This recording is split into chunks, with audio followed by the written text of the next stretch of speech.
Good morning and welcome to Super Bowl Sunday. Sunday. How y'all doing today? Welcome to Super Bowl Sunday with the Everything Bears Show. Welcome. Come on in, find your seats, grab your popcorn. Hopefully your crock pots are turned on high right now, getting everything ready for the big day. Why not enjoy a little bit of football, a little bit of fun with the family? You know, Ez, do you do like squares or anything with the family to kind of spice it up or anything? It's unfortunately nobody in the house cares about football as much as Dad does. So Okay.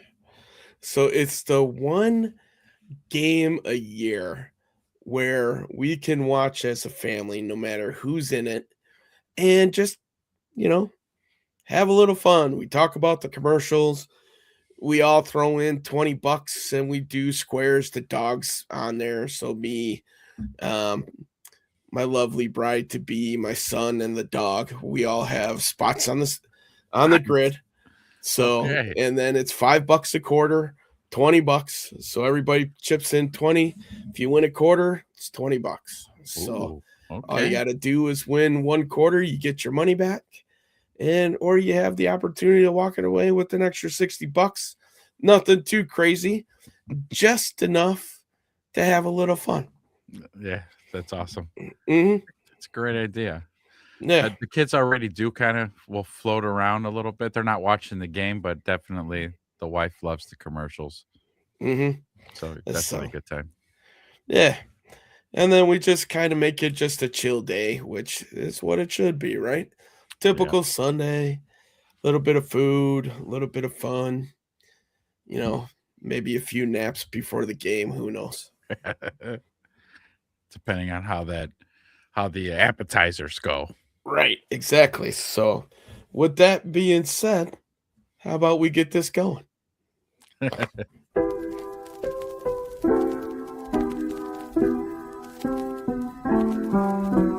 Everything bear show, yo, bear down, yo. Everything bear show, bear down, yo. First down, touchdown. Everything between the walls, oh now, bow down to the ground. Lakeshore, downtown, sister throne of the north, up high, come down, find out, intercepted, locked down, found out, knocked down, ninth out, in the state, touchdown, plow. First down, touchdown. Everything between the walls, oh now, bow down to the ground. Lakeshore, downtown, sister throne of the north, up high, come down, find out, intercepted, locked down, found out, knocked down, ninth out, in the state, touchdown, plow.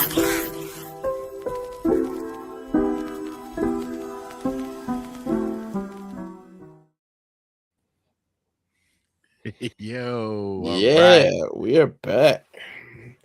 I Wide open show today, right? I mean, It's just wide nothing, open. yeah, nothing really in particular to talk about. Just kind of keeping it rolling. Um, but we could talk about whatever you guys want to. We're going to hit a couple basic topics. The Bears added a few new coaches, Yep. maybe address the rumor mill a little bit, talk a little bit about the Super Bowl. She's wide open. So if anything you guys want to talk about, come on in, throw a comment in. The last several shows we've had a bunch of commenters, and welcome. Thank you for joining us. So yeah, we'll kind of just throw it out from there. Big Mike's hitting me up on Twitter right now. How come he isn't here live? Come on, man. Yeah, come on, Big Mike. Because he's bringing up again. He brought up Daywave show. You know, it's a scantily clad show, but they do these parodies and songs and stuff. So he shared the song. I probably won't be sharing it on the show. No, may not be appropriate. I just texted him back. Yeah, no problem. So Big Mike, for those who don't know, one of our new followers. So thank you, Big Mike. Um, yeah, grew up in the city, I think, displaced a little bit, but still follows the Bears, I think. And yeah, so it's good to see those people finding our way to us. So I know it's really cool. We're starting to get a tiny little yeah. group of boys in the house, man. hmm So in case you guys don't know, we're branching out. We're on, there's Big Mike. What's up, Big Mike? So Nice. we're branching out. So if you obviously you guys have found us here, we're also on Twitter. Uh, handles underneath the pictures. We're also on the TikTok. So Link in the description. yeah, link in the description. So follow us there as well. We usually throw out some shorts from the shows. Our letter to Ben Johnson, pretty popular. So we're starting to gain a little bit of traction there as well. So join us. Make sure as you file in, hit the like, subscribe, share, ding the bell wherever they're at. I have no idea. So I'm pointing everywhere. It Just could all the even be up direct. here. I don't know. So, but yeah. So Yeah. just Well, I was just hit just them, damn it.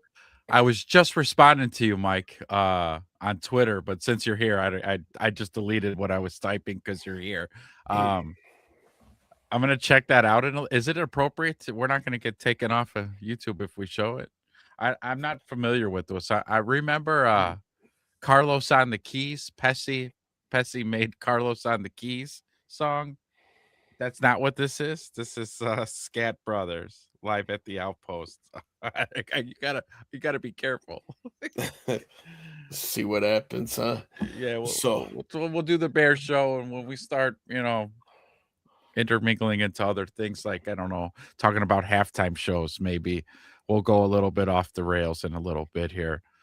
Um, however, little tidbits of Bears news, right? The Bears shored up a couple of their coaching vacancies that they had. Uh, apparently, so they with the mhm. offensive coordinator, they just promoted. They stayed internal. Press Taylor is now the offensive coordinator. He was what was he? I'm trying to see what I the got it. I got it. I title. got it. I Ah, got you, man. I got you. So I got the official press release. This is coming from the Jags ooh, Wire. cool. Because before he joined the Bears, he was the OC with Jacksonville under Doug Peterson. So you might not want to post that comment that he threw up there. Uh, but yeah, so he's the former Jacksonville Jags OC, and is now going to have that same role with the Chicago Bears. He was with the Bears in the 2025 season. I believe he was the passing game coordinator. So he has OC experience. I believe he was calling the plays down there as well. So he will take that same position with the Bears, filling in for Declan Doyle. So another young gun, um, younger kid, 38, still considered a bright young NFL mind, Sure. according to this column. And he'll assist Ben Johnson and help him install the game plan and keep the offense coming off of its most points scored since 2013. Is there a is there a comp to his coaching? So if you want to be all Debbie Downer about it, there is. Well, if you guys listen to Harrison Graham on Chat Sports, very great source of Bears content, very knowledgeable. He said that he was kind of compared to the Saint Shane Waldron in Jacksonville under Doug Peterson, was kind of the reason why he ended up leaving. So his offense got a little vanilla. Maybe one too many bubble screens. I don't know. Maybe not too good at sequencing. Maybe No. well, again, luckily in our current regime, the offensive coordinator's not doing anything but adding cream and sugar to Ben's coffee. Right. That's all he needs. Hey, Ben, here's that fresh coffee. Mhm. Are we going to throw the ball this week? Why, yes, we are, press. Did you We're say you also wanted to going to try run. that new strawberry white chocolate creamer? Yeah. I got a couple bottles. Got 2 of them. I'm stopping at Starbucks. Do you get that frappe mondo grande chai tea with a twist? Yeah, so do I. Yeah. Yeah. That's my order. I don't even know if that is an order. Make sure Caleb's matcha is fresh. Yeah. Get him the green stuff. I've never had Okay, so matcha. Are you a big matcha drinker? you know what? It wasn't until Caleb Williams. I didn't even know what matcha was. Okay. And Well, you're so one no, step ahead of me. So what the hell is matcha? Let's just throw that out there. yeah, I don't know. It's Okay. You Weird. just know Let it's a drink? Well, you and I are on the same level. yeah. So when you see him walking into the tunnel, right? Because this was kind of a thing. Everybody said we won whenever he walked in with a matcha, which just looks like a green coffee, and he has wired earbuds in. We win we've won those games. You know why Because he wears wired earbuds, right? Yeah, because he doesn't want the Bluetooth Yeah. signals. See, he's he's Yeah. the good woke Yeah. to know So- that, right? Like, so- Wi-Fi signals and 5G signals, what they do to the human brain. Good morning, Create, and welcome, Create. Wide open Create- show, buddy. Anything you want to talk about? Bears, Super Bowl, we're in. So right. feel free, bring it. So Google AI, here we go. Consciousness is This the is new the sexy. new sexy, yeah. All right, so matcha is a finely ground powder of specially grown, shade-dried green tea leaves, known for its vibrant green color, rich umami flavor, and a very high antioxidant content. Okay. Unami, huh? So it's like a green tea, I guess, and A it's milky green tea? All right. Well, it sounds like it's something I would never fucking dare to try. So hopefully No. you guys enjoy your matcha because I'm gonna give it a go. you're gonna give it a go. Okay. Antioxidants, yeah, everybody can use a little antioxidants. We're getting a little bit of look, sounds like I think I got everybody sick on this show, man. You avoided it. I did. So- I've got a gang of kids, so like my Oh, immune okay. system is Superman. Instead of hitting the Theraflu, Great says hit the Bragg's apple cider vinegar. Oh, Straight, huh? I sprayed some of that on my brisket. Does that count? I think that counts. Okay, good. This Crate's taking a shot of the apple cider vinegar as we speak. Yeah, there's something is So- going around, man. We got a couple guys at work. Everybody's getting sick. Yeah. So Crate says that counts, so I'm good. Yeah. That's it. All right. Indeed. Perfect. All right. So that was the first coach. Next Mhm. coach, we needed to replace Eric Bieniemy's spot. Yeah.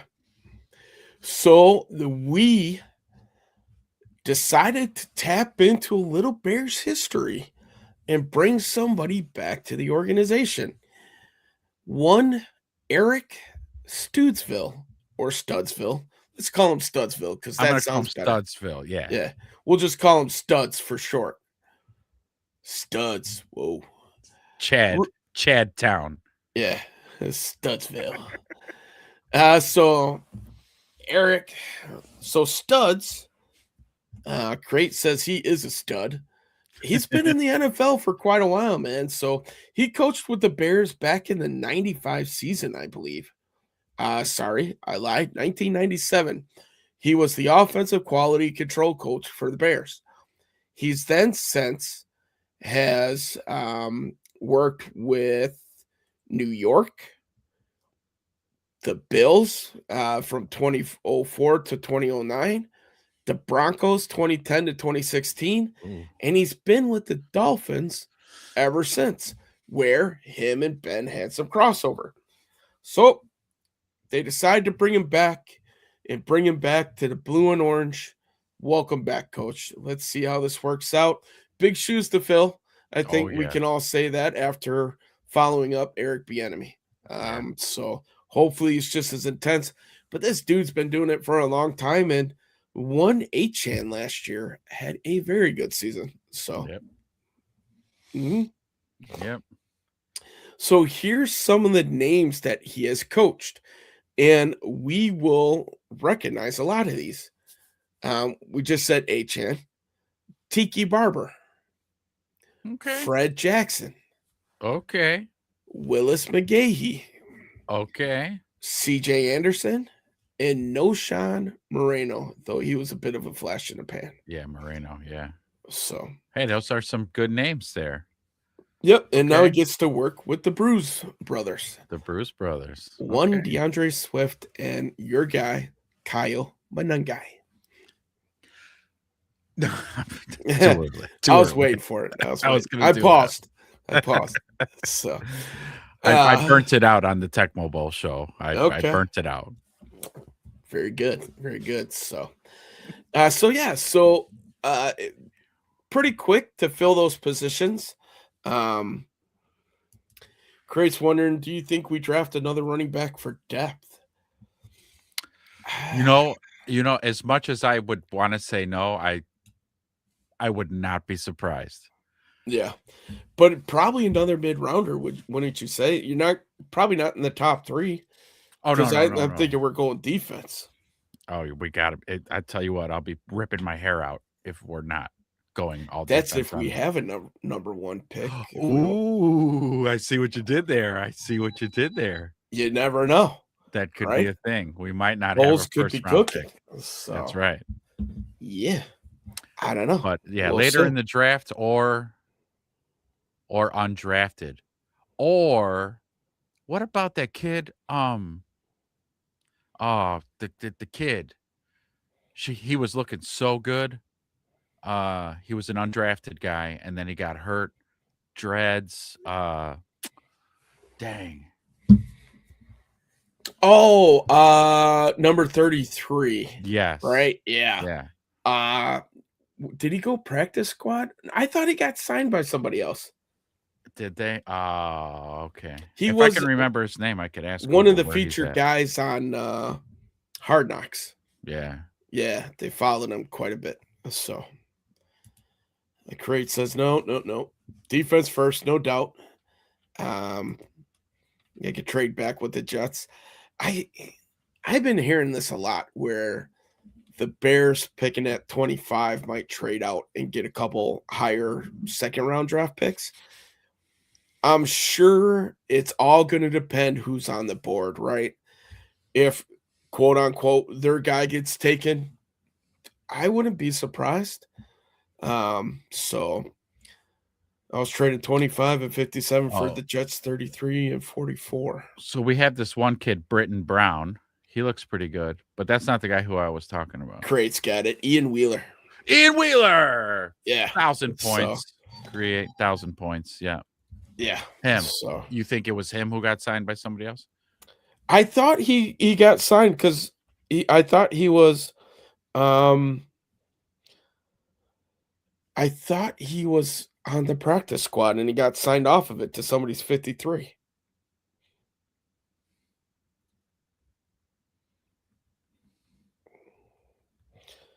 I don't know. Now that we have his name, we could Google it.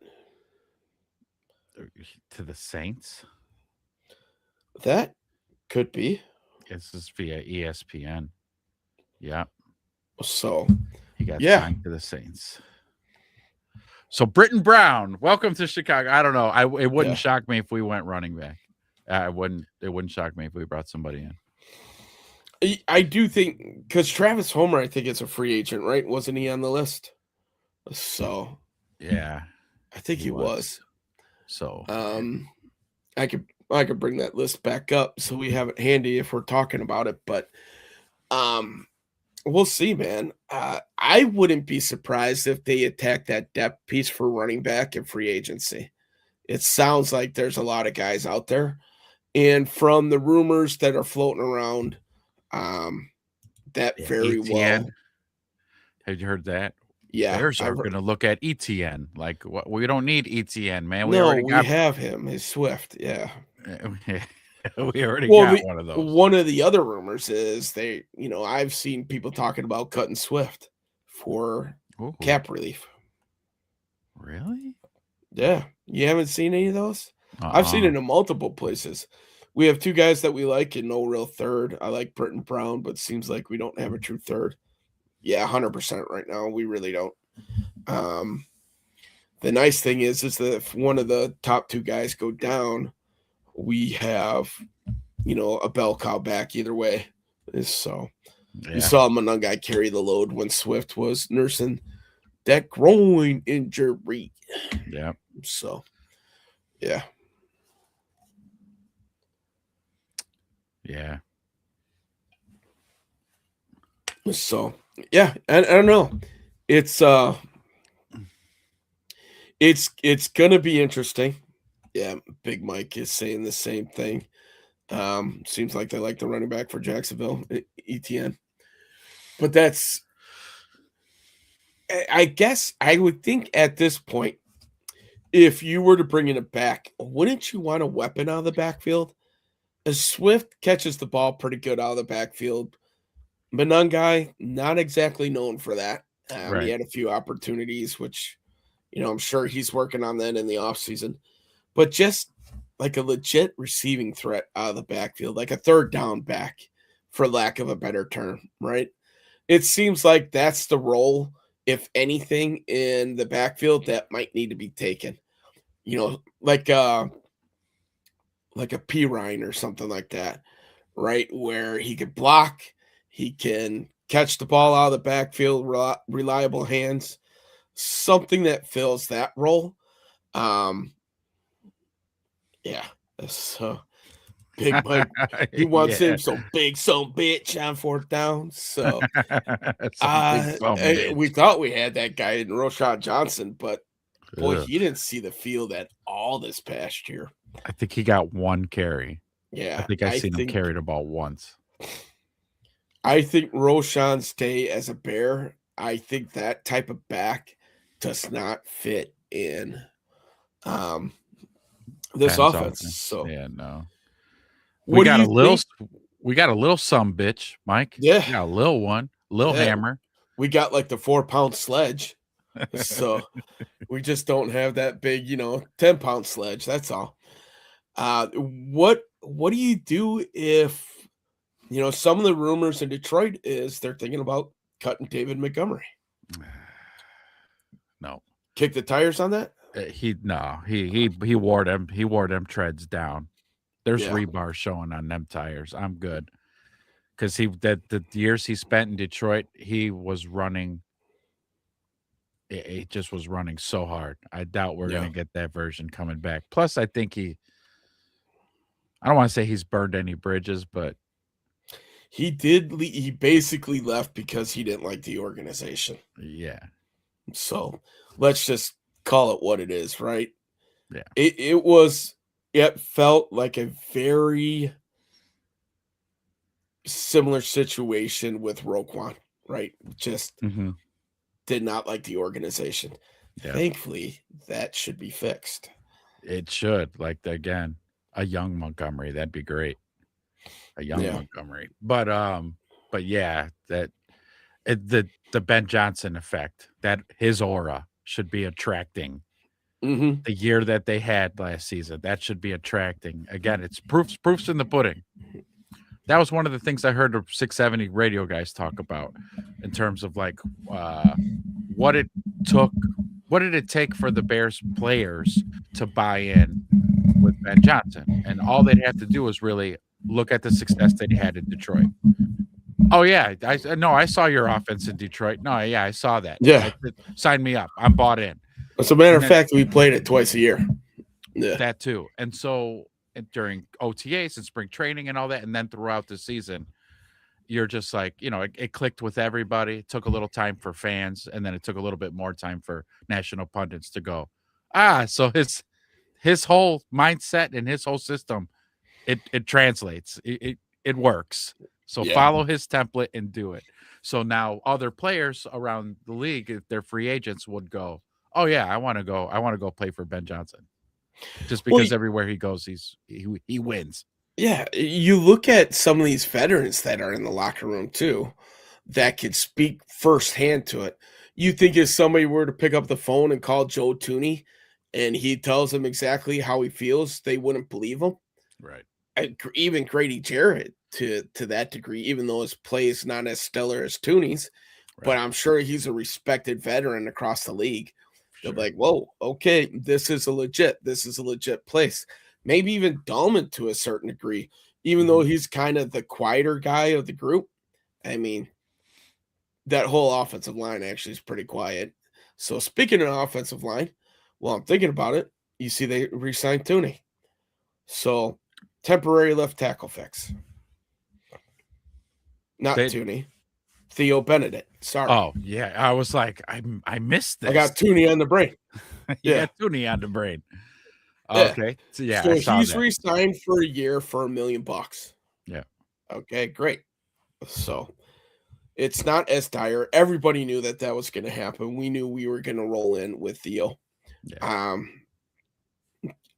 Can we last the season with Theo? Absolutely.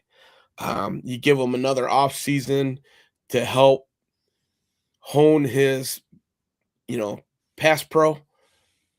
I think he'll be more than serviceable, probably a top half left tackle in the league. That's really all you need. Middle of the pack, right? Average until our guy gets back. Going out to Ozzy, quick healing. You're a young man. Hopefully, you'll be good to go.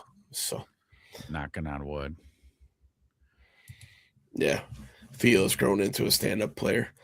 Hey, listen, and if you have to rely on the run game for the first half of the season, we did that through the middle third this year. Right? I mean, that run game carried this team during that long stretch. Yeah, right after the bye. Yeah. Right after the bye. Yep. And that really carried that team. I mean, I got some by the numbers, my favorite category here. So 6 consecutive home victories by the Bears, right? 5-0 in November. That's right. Playing your best football down the stretch. I think we've heard Ben Johnson say that a time or two, and the proof's in the pudding, for sure. That's what they did. Did you know that this offense scored the 3rd highest point total in Bears history? Really? Yeah, I was kind of shocked to see that it was only 3 as I feverishly look for the stat here. Where is it? I passed it. Shit. So 443, I want to say. So do you have any guesses on the 2 offenses? 441 were the points scored. What 2 historical Bears offenses scored more points than this one this year? First one should be easy. When in doubt, you always say this year. Oh, stop it. 1985. 1985. All-time point scoring offense, 1985, where they scored 456 points Wow. in 16 games. Wow. Right? So the second one, if you think hard enough, you will get this because it's somewhat recent. Mark Trestman with Jay Cutler. They had that one great year. 445 points that they produced in 2013. I do believe that was Cutler and Trestman. You are correct. So 2018, I think, is shortly after the top 3 with Nagy, if I remember correctly. So Big Mike says they need to have a great draft because next year's schedule looks tough. It's a first place schedule, man, for sure. Tough. Double tough. If you look at, based off of the records this year, the Bears have the most difficult schedule next year. I think with opponent win percentage being like 550 on it. So just over 500 for the overall. Mike was guessing 85 for the most. Yep, you got it, Mike. And 1 year off, brother, on the other one. So yeah. So those are the two offenses that this is up against. Let's go out on a limb and say that next year's team, you think gonna break the record? Mm-hmm. I do Yeah. too. Yeah. Right? I mean, I saw on TikTok the other night, because Caleb was this close to 4,000 yards, showed all of the actual dropped passes. I mean, Yeah, balls I that saw that too. hit hands, and I was like, oh, he would have been well over 4,000. Yeah. So they cleaned shit up this offseason. Yeah, Caleb, they're gonna score more points than ever before. He's gonna hit that 30 touchdowns minimum. And yeah, we're gonna beat those points things. So I think the unorthodox methods that they went about to fix Theo's jumping off sides last season, they should do with the wide receivers. As a matter of fact, the guys have already started getting together to practice their unorthodox methods so they could fix catching the ball. The Everything Bear Show has another Another exclusive. They gave us another exclusive, and here's some footage of the guys working with each other to help fix, catching the ball. Bring it.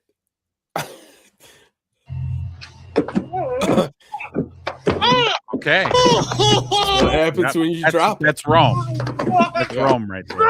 Yep. Go over to Zacchaeus. They won't have to worry about him. Oh my god, I'm on the wrong side of the screen. Okay. I can't deal with this, man. We're too far into this. What's going on? How did this happen? Help! I'll fix it. Hold on. That's not it. No, that's definitely not it. Oh no. Oh no. Uh-oh, we did it now. I did it now. Can't you just click and drag, man?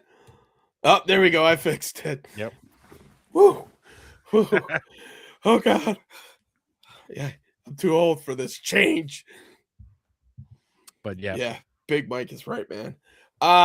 You would have thought that Rome's dad's tweets would have helped his hands, but it didn't. So no. And that creates in a little bit of motivation. I thought you might have pulled something else with maybe from the replacements by putting like super glue on their hands or something like that. I was afraid to see what you were pulling for that. No, corporal punishment for Ezra. Corporal punishment. 230 is 235 too small for a linebacker. It is kind of tiny. I mean, you're talking running back at that point. 235. That's a health. Monunga, I think, was 2.25. Maybe for a coverage linebacker, you could get away with it. I don't know. I mean, Luke Kuechly wasn't that big. There's exceptions to it. Zach Taylor, I don't think he was that big. I don't know, man. If he's 235, that dude better be yoked out like a Luke Kuechly. So, but hey, there's plenty of people that play bigger than their weight. Yeah, Luke get Kuechly behind the pads and away we go. Kuechly How big was 235? Yeah, how big was the kid who won D-Roy from Cleveland? Schlesinger. I don't think he was all that big. All right. CJ Allen and Anthony Hill only. Here's the other thing too, man. You get into an NFL weightlifting program, you'll put on weight and muscle as well. I know in college, Big Mike says I'm 5'5", 135 of shit dog. Let's go. There's no way you're 5'5", Big Mike. Come on, man. Or else we might not be able to call you Big Mike anymore. We won't say Big Mike. We'll just say Mike. Yeah, Mike. So that Carson Schlesinger, dude, he's only 225. Yeah. So I mean, hey, I'm not gonna say anybody's too small anymore. I mean, see kind of what happens. And it's really gonna depend on dude, in your picture, Mike, you look 6'5". Exactly, like Viking Mike. You know,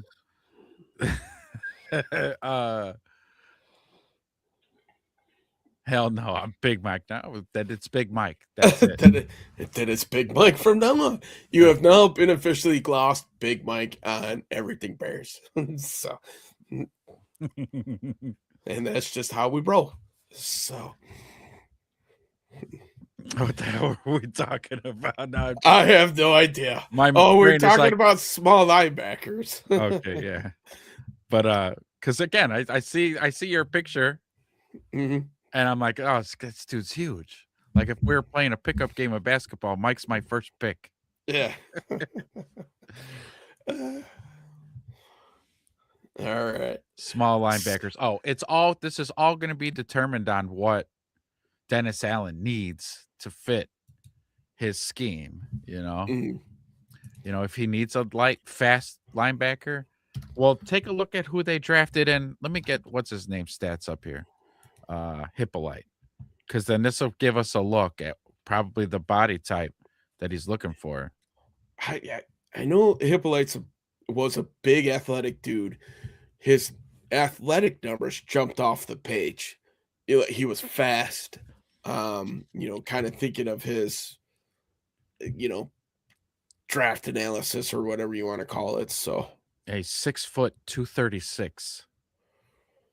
okay. So What was Urlacher's stats? Come to think about it, I don't think Urlacher was a big boy.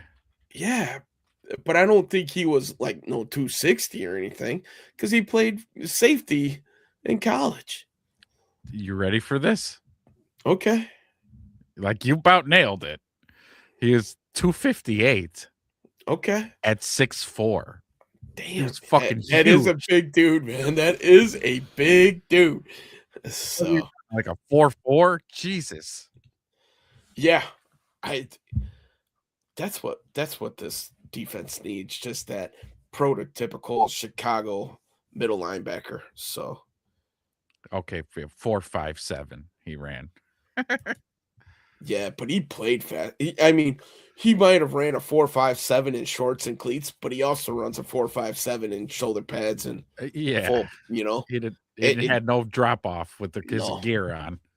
I remember him like pulling away from Michael Vick, and I was like, "Damn, this white dude's fast." So I might get Jake Galladay 6'4", 240. That's kind of like the Tremaine Edmonds type of mold right now, isn't it? So one thing that this Bears roster needs to do is like, you instead of having Edwards and Edmonds at linebackers and Toonies and Theos, like get a little bit of name difference. Make it easy on this old guy, man. So like I gotta stop and think before I say our linebackers to make sure I'm not gonna say like TJ Edmonds and Tremaine Edwards. Yeah, I've done plenty of times. Mhm. Yeah, so Tremaine is 6'4", 251. So same height as Urlacher, but 10 pounds lighter. Yeah, again, man, I think Briggs was 6. Briggs was a thick dude, man. Thick dude. Oh, yeah, dude. Look at what create. I could never. I'm like Bing Bong Momigba. Oh, Amoeba. It's Og Bong Bamiga. Yeah, get it right. Og Bong Bamiga. What's his stats? What's your bench? What's he bench? Og Bong. But here we go. Amin. Yeah, we just call him Amin here. Yeah. 6'1", 226. So he's on that lighter side too. So again, they're really looking. They want speed. Yeah, speed and length for sure. But apparently, both suffer from durability. Yeah. Hey, I don't know. I do think played well. Yeah, I do think they have to go linebacker. I wouldn't be surprised if linebackers in the top 3 picks for this team, especially with Edwards going out so late. Right? So Yeah, Crate agrees. It just doesn't seem right without, that marquee middle linebacker. Though the traditional middle linebacker is kind of a thing in the past. A lot of teams play that hybrid nickel where they only have two linebackers on the field. So the days of the prototypical middle linebacker, I think, are past. Like you said right there, Jake Golday, 6'4", 240. That's an Urlacher-ish. Yeah. Yep. Well, no, what did I say Urlacher was? 258? He was almost 6'4", 260. 258. Yeah. Jesus. This is almost 18 pounds lighter than Urlacher. But you know what? He's in college, so he'll put on some man weight. Yeah. He can maybe get up to 250 something. That's a big kid. It's from Cincinnati, right? I'm pretty sure. Yeah. So I haven't started breaking down the draft quite yet, though. It's getting to be that time, man. Like, yeah. So, yeah, all these kids, right? They're just kids right now. Early 20s.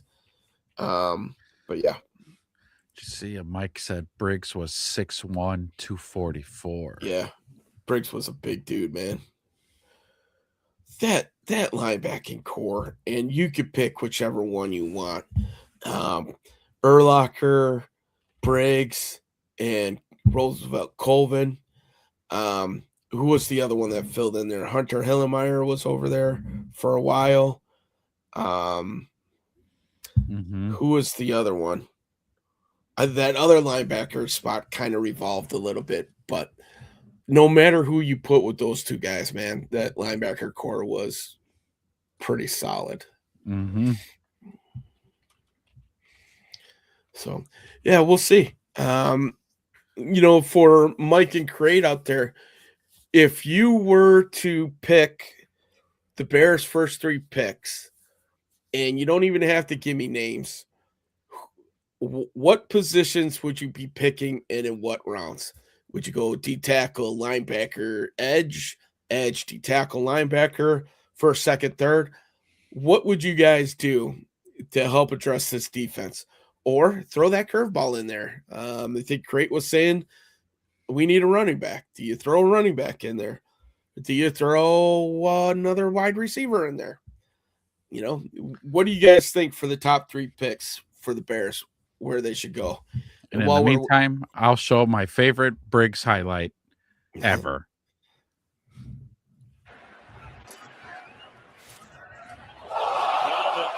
Yeah. It just killed that dude. He just decapitated Megatron. Yeah. One more time. One more time. One more time. Short slant right into Briggs. That's it. And Stafford sends him a hospital ball. That's a hospital ball, baby. That's what we call a hospital ball. So you couldn't throw it on my back shoulder, Stafford, to slow me down? Couldn't throw it down low, jackass? Throw it low, yeah. So, all right. So Big Mike comes in, edge safety linebacker. Oh, okay. I like it. Yeah, I'd be okay with that for sure. Crate still got his man crush on Caden McDonald. So D tackle, linebacker, cornerback. Crate's reminiscent with us fun times. Our D needs to be feared. We aren't there. No, we're not. We're like a little cub. Barely coming out of the den with our defense. So the secondary was something to be feared in terms of the ball hawking, but you had all day to throw a pick, versus being rushed and forced into turnovers. So I'm an overindulger myself. I want defensive line, defensive line, defensive line. That's my first three picks. Okay. I don't care in what order. Edge, DT, edge, don't care. Get them in here. Get the bodies in here. Talented bodies. I need the best, the very best defensive tackles in the draft. Don't bring in just Bunch of I don't sissies. want any tackles from China. No China. Very cheap. Very cheap. Yes. Some say that they're no good. You can't use them. Yeah. So me personally, Yeah. I'd like to see, boy, a lot of it kind of depends on the board, but ideally, if you could get a top 2 D tackle for that interior pressure, I'd like to see that. Can we get by with what we have on the edges? I think we can. With Booker and Montez? And Odangbo, I think we could get by with that more than what we can In what the we middle. have at D tackle. Yeah, I agree So there. I'd like to see D tackle, but if a premier edge is there, edge, D tackle, linebacker, or safety, I think. Or I'd be okay with D tackle, edge, linebacker, safety. It's kind of what I'm thinking. So yeah, QB's had way too much time. And man, when we did get Right. pressure, it was never up the middle. And that's why I kind of want to go D line, because that pressure up the gut, quarterbacks hate that the most. Yeah. So, that's why a dominant D tackle for me, somebody who's around for 3-4 years, because if you can get that interior pressure, that outside becomes a little bit more lethal as well. Like, I think Sweat's good enough. He just can't be taking on double teams and chips. He's not that good. No. So You are correct, sir. Yeah, he's Yeah. not that. He's not that guy. he's not like a Hutchinson or Crosby or Garrett that can fight through all that. No, he's got to be one-on-one. And even then, he's, even he at least has a shot at that point. So we'll see. I'm still not sold on him. Yeah, I still am like, I'm sorry. I saw Khalil Mack. All right, he was a Bear for a while. I saw what a true apex predator looks like. Yeah. Okay, I saw. We it. might see Khalil Mack again. And look, man, it just, we'll know before the draft what they're probably going to do. I'm fine with D-line twice is what I've been doing. But I think we'll know if they're able to sign one of the top 2 edge free agents, then we know they're probably going interior right away. If they go the other route and sign a free agent D tackle, then you might go edge, right? I think they're going to have their choice at 25 if they still have that first round pick, right? Who knows? I mean, this thing is so wide open. In years past, we could be like, they're not trading. This year, and what Poles has done in the past, who freaking knows, man? Who knows where we're going to be at? So if you take Banks or Caden, curveball, and then Lee Hunter's on the board, you pass that up. Can you? Got to be honest with you, I'm not as familiar with the draft yet, so I haven't done my homework on the draft quite yet. So if we get those 2 third-round picks, that would, it definitely would. So, but it sounds like we're gonna get nothing but a big FU from the NFL and the Falcons, and I don't even want to say kudos to the Falcons for jobbing the system, but it just sucks that the Bears end up getting the fucking punch in the gut from it. That just does not sit well with me. And so this Lee Hunter. So I just quick little intel on him: 6'4", 325. throw him up on the screen. I can't put his highlights. I could show his That's body fine. though. Yeah. That one show that we hit, we got a warning. We got a ding, really? Yeah. Because we're showing highlights. Well, we didn't block enough of it out, huh? No. Oh well. What are you gonna do? Yeah. I mean, it just means people are watching us, right?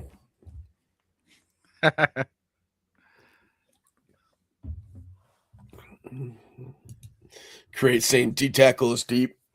We're going to get an instant upgrade at D tackle no matter what. So I'm trying to see if if somebody else is doing the pausing for us here. Let me see if I can't bring this up. okay. Just really quick, take a quick look at him.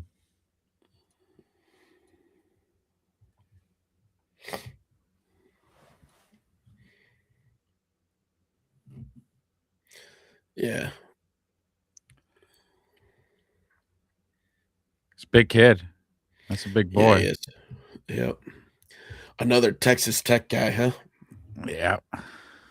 So we looked at the edge from Texas Tech, and they're supposed to have a really good linebacker too.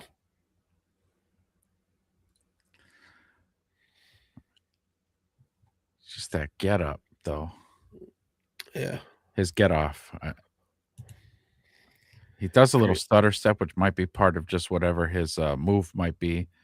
Gap And it gets in assignment there. is, yeah.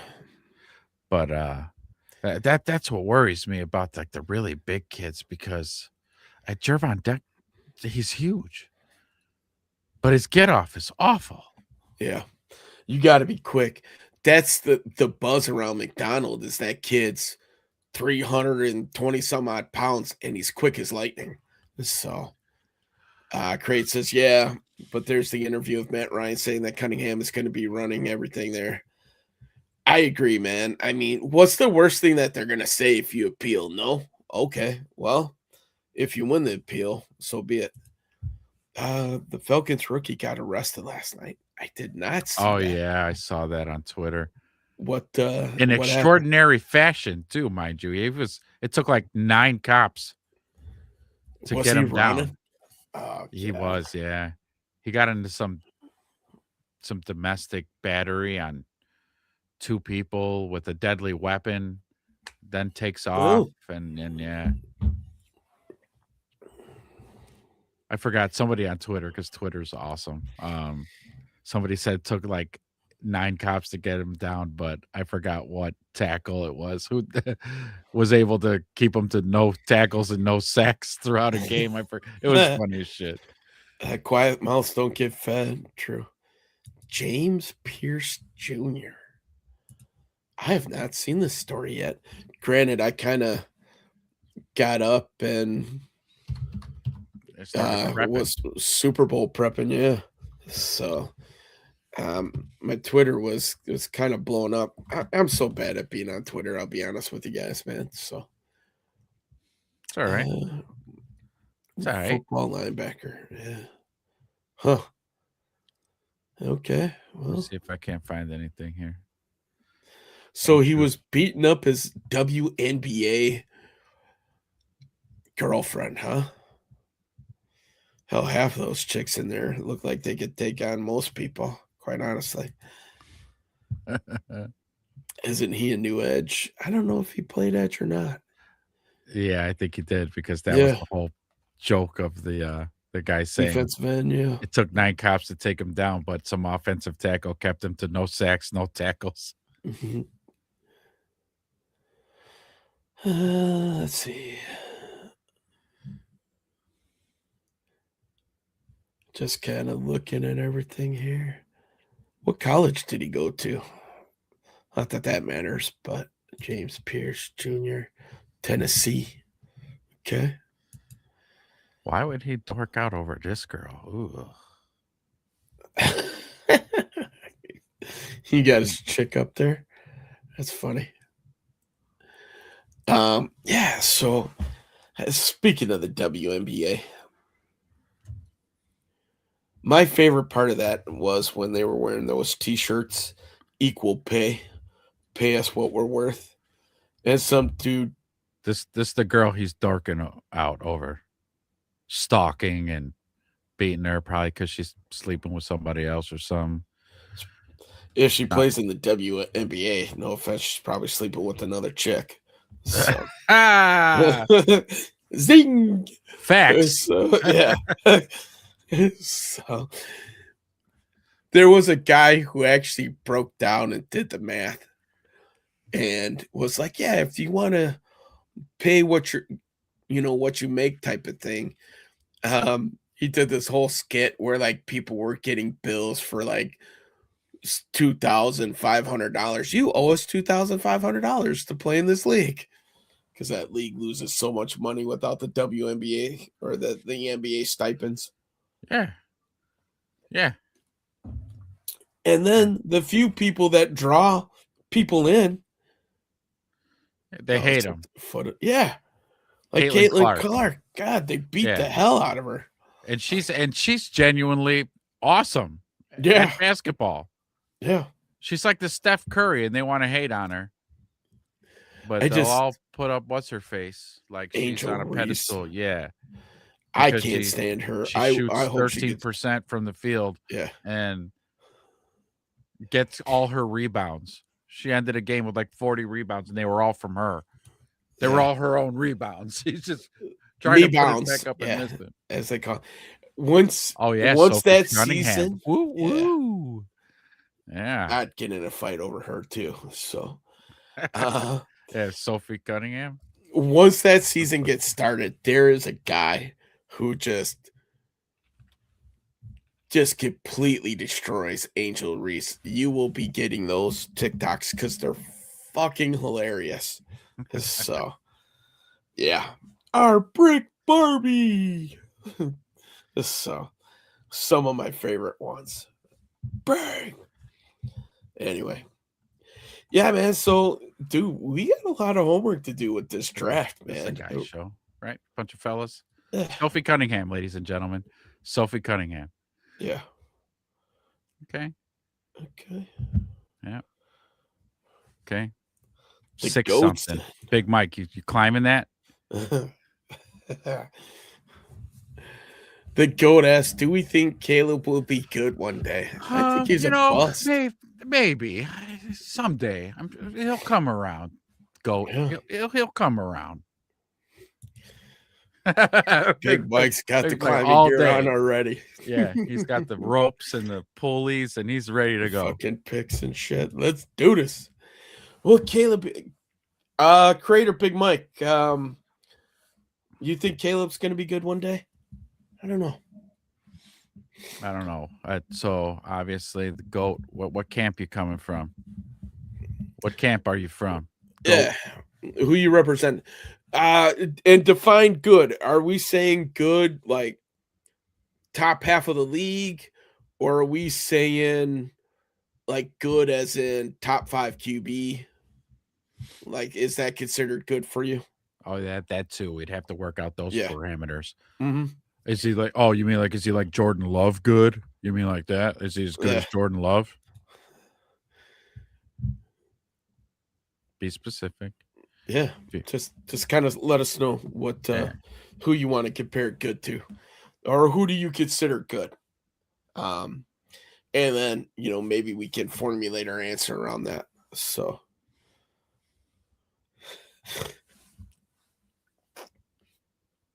You gonna throw that one up? Good old Create. Yeah, you can do that's safe.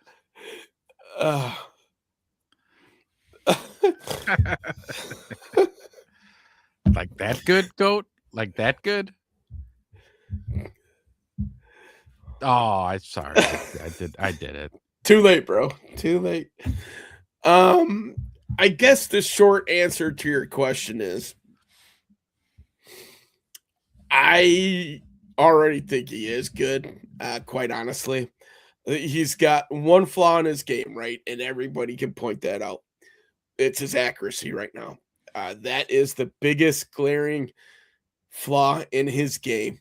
And if there was one thing in a quarterback's arsenal that you needed to work on, okay, good enough to win a Super Bowl. Oh, good parameter. Yes, I do think that he is good enough to win a Super Bowl. And he's repping the Bears. All right, man. I do. Do I think was he good enough this year? that's up for debate. I mean, the proof's in the pudding with the season, but I think that they're awful damn close. With Caleb, I think one more year in this offense, I would not be surprised if they get back to where they were this past year. Um, barring a major injury, and let's be honest, the one injury that they cannot afford is the injury at the quarterback spot, right? They weathered the storm this past year pretty damn well at every other position. Running back, they had some injury there. They were okay. Wide receiver, missed games mostly by Rome. They were okay. Tight end, if Loveland were to go down, that would be a huge loss. But could they weather that with the other weapons? I think so. Defense. That DB room was decimated this year, especially at corner. They found out that they were okay. Safety, that position was awful thin. You had your two starters, and those two starters played all year, right? Knock on wood for Jaquan. I don't think we're going to see Jaquan back, but I do believe Byard will be back, and we'll probably go young safety or maybe a free agent there. So if Caleb can get his accuracy to where he's 65 to 68%, I think he's top 5 in the league. And I think who said it? I think Big Mike might have said that he was top 5 or will be top 5 in there from before. So, and I think that the Bears have a legit chance to be in the Super Bowl within the next 3 years. I would be surprised if they're not, quite honestly. And if they're not, as a Bears fan, I would be disappointed because that means one of two things. Either A, we had a catastrophic injury at the quarterback position, or B, we didn't do enough to fix this defense. Because I think on offense, and Ez, correct me if I'm wrong, I think our offense is set for the next 3 years. Easily 3 years. Mm-hmm. I would say 5. Yeah. Like solidly for 5 years. Mm-hmm. This offense is just going to get better and better and better. It's you so you nailed it. I was letting you finish, but the defense. If we don't make it far in playoffs, it's going to be because from what we saw this year. We have to fix this defense. If we don't fix this defense, then we won't win games. We won't win in the playoffs because you have to have a good defense when you get to playoff football. You have to have a good defense, and we don't have it. They played great against the Rams. Yeah. But we had a bottom third. Yeah. Go ahead. Bottom third defense for the year. Yeah.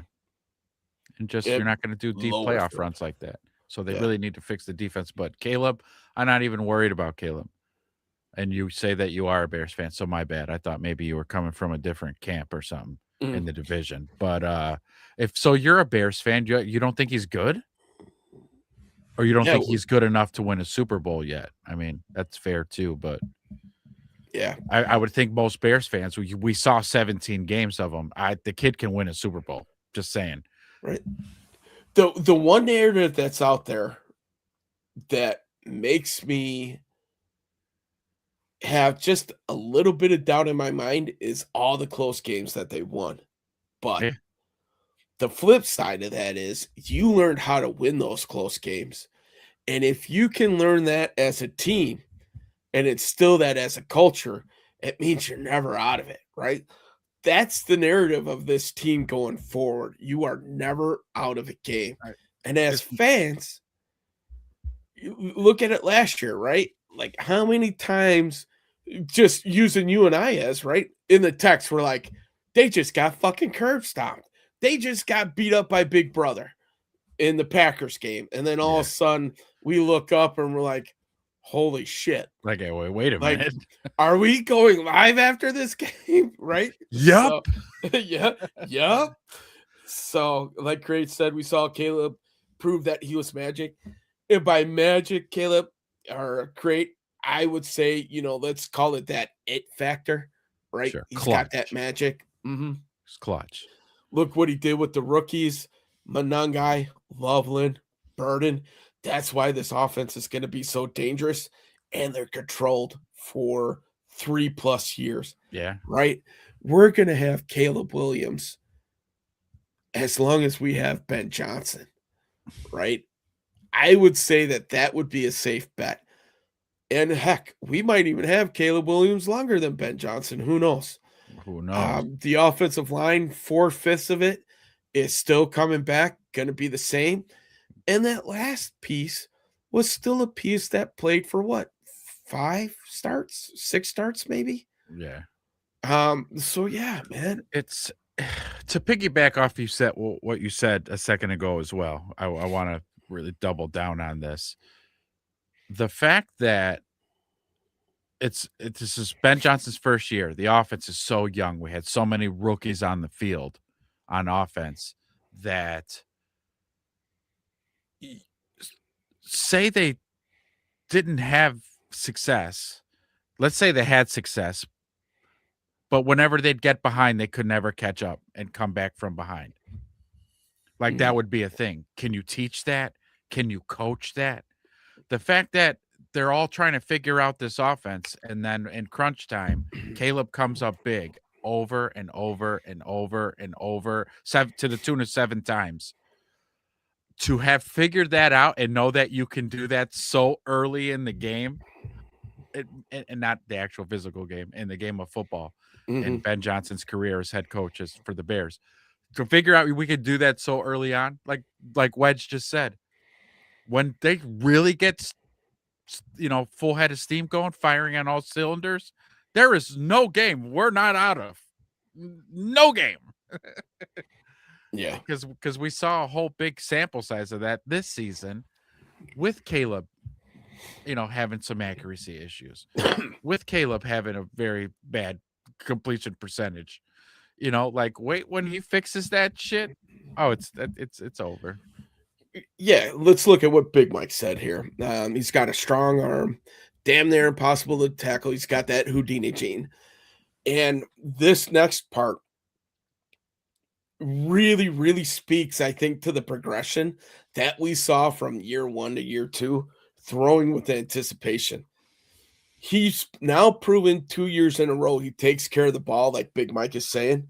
He's going to be fine. What was the 2 knocks that we would probably say about Caleb Williams coming out of year 1? Number 1, could not throw the deep ball. He was terrible throwing the deep ball. Do you think he was throwing the deep ball pretty good this year? I'd say. DJ would agree with you. As a matter of fact, we brought an award home from the NFL for it. The next gen stats play of the year.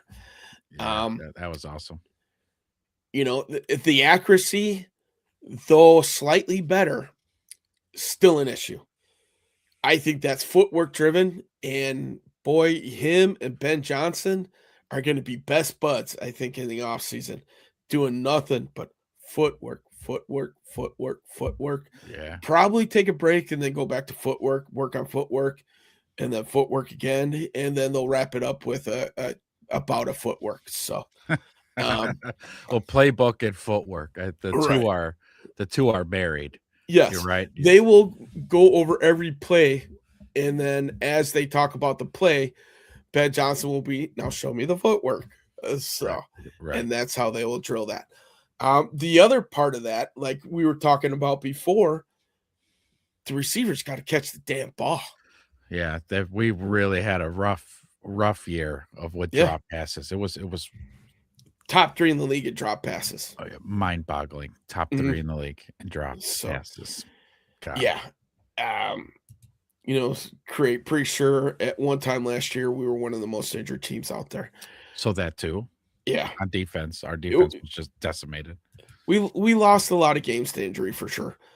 But with all that being said, this team still took the North, right? With a bottom-ranked defense, but with the offense and the coaching, Man, there's a ton of comments that I missed that we need to get to, but I'm just looking at them like, holy shit, you guys are just blowing it up. But good. With that being said, they get that stuff fixed. If he throws 65 to 68%, watch out, man. Like, whew, Yeah. watch out. So, wait a second. Let's get to some of these comments, huh? Yeah. Caleb is 7th in the league, 39, 42, 27 TDs with a 90 QBR. How much higher is that going to be with an extra 5% completion? He's probably flirting with 100 QBR. Yep. Big Mike, yeah. 3rd and Colston is the guy for Caleb's success. Big time. We love us some 4th and Loveland for sure, right? This kid, this marriage right here, if we were to put another comparison to it, do you think it'd be safe to say that that's a Mahomes-Kelsey connection? Or will be as prolific? They're going to be like their own thing. Right. They're going to set the bar for like other teams to go, yeah, we want to be like Caleb and like Loveland. Caleb and Loveland, Mhm. you know, because like I would say, did you see the interview with them? Because, you know, Super Bowl Radio Row, there was a great interview with CHGO with Colston Loveland, and they asked him about the pre-draft process and the interview with Ben. He said Ben had asked him like, hey, what do you comp yourself to somebody? Who do you think your game's like? And he said Laporta. He thought his game was like Laporta, and he said Ben just like lit up and was like, "Yeah, okay, all right, we'll see you. We'll see you, kiddo. We'll see you." Yeah. All right, bro. So I would say like Goff and Laporta, but Goff, again, give me Caleb all day over Goff. So yeah. if they're going to be their own special fucking thing, it's going to be awesome. Do we think they can have a good enough team to win the Super Bowl after Caleb gets paid? That's another conversation. Teams do it, right? They do it. Here's the advantage to this, and we got to talking about this a little bit in previous weeks. So Caleb will get paid. He's probably going to get extended by the end of next year, right? So we're going to know what that hit's going to take. But it's probably going to be around $60 million a year. Do I think they have a good enough team? I do. Even after Caleb gets paid. Now, what has to happen after that quarterback gets paid is that the quarterback's got to carry the team a little bit more than what he does during the rookie deals, right? You got to take average teams and he's got to elevate them.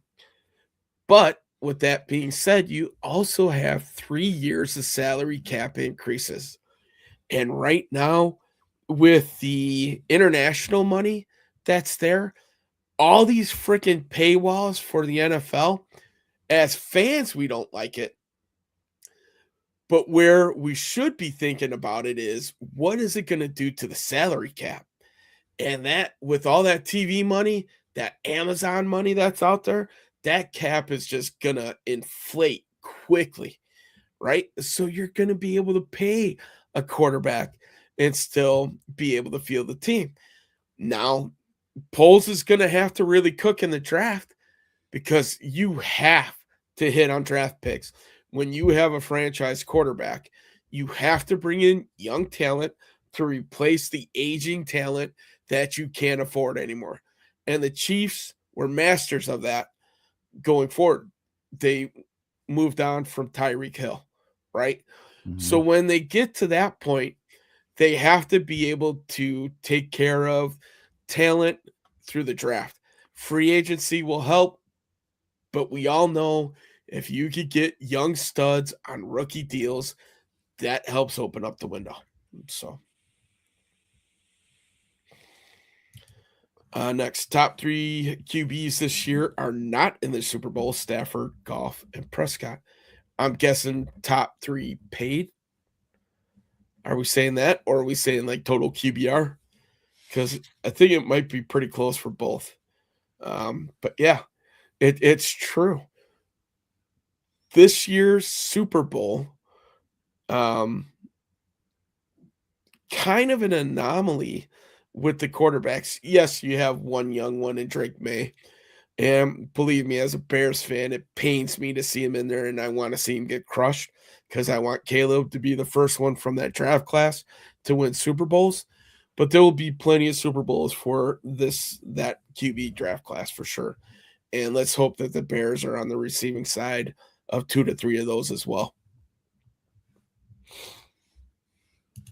So Craig says, like the first year, he ran a lot. We needed him to be more in the pocket. Second year, he's more in the pocket, but too many Superman plays. Third year, I think you see a young Tom Brady. Let's hope so, man. That would be, if we're making Tom Brady comps as a team, we are sitting pretty fucking good for sure. I'd say. Yeah.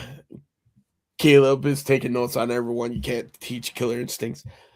Point on the outward appearance, Caleb doesn't seem like that killer mentality type of guy, but deep down, that dude's got a burning desire to just torch everybody that he can, for sure. Oh, yeah. Yeah, he's right there, eye to eye with Ben Johnson in terms of wanting Maniacalness. to put up 50 burgers. I think it was a great pairing for the both of them. It's going to be great for both of their careers and by the Bears fandom. This is an interesting take by Big Mike. I see it. I don't think Rome has it. I see it. First crack. Yeah. I see it. I see. So I think his big game is his size. That's his game. 50-50 balls. But blazing speed. Malik Neighbors types moves. No. This is why Luther Burden is such a threat. Yeah. But doesn't have to be a threat. Both their games would work well together. Again, you got Rome's size. If he can work on his contested catch game, now he's a threat down the field, which is great. And then you could work Luther Burden underneath him. So then that's always a threat on defenses. They're not going to know really who to shade or whatnot. But that I see a big argument that could be made to that. Mm-hmm. He's kind of missing that big D energy, right? Like where he's the big man on campus type of thing. I'm not going to quite label Rome as not being that guy. I would love to see him go a full season. And if he starts out like he did at the beginning of this season before the foot and string together a couple good years, this was that whole pairing that we thought from the draft, right? These two were going to make their name together in the NFL. So far, Caleb's stock is way up. I think Rome's is kind of flattening out right now. Yeah. Well, I think, and you know what, too, he'll probably bounce back. And let's not, and I don't want you to think I don't think Rome can't be the guy, because the first 4 or 5 weeks, Rome was looking like that dude. Yeah. It's just the foot injury fucked him up. And then, and then he dropped a lot of passes in his contested balls. But I know he's going to work on it. If you saw his demeanor on Radio Row, Rome's salty. He wasn't there having a good old time. He was a salty guy. So he's hungry. If I was Rome, right, especially over that last half of that magical season, don't you kind of feel like you were the guy standing on the sideline like, hey, guys, don't forget about me?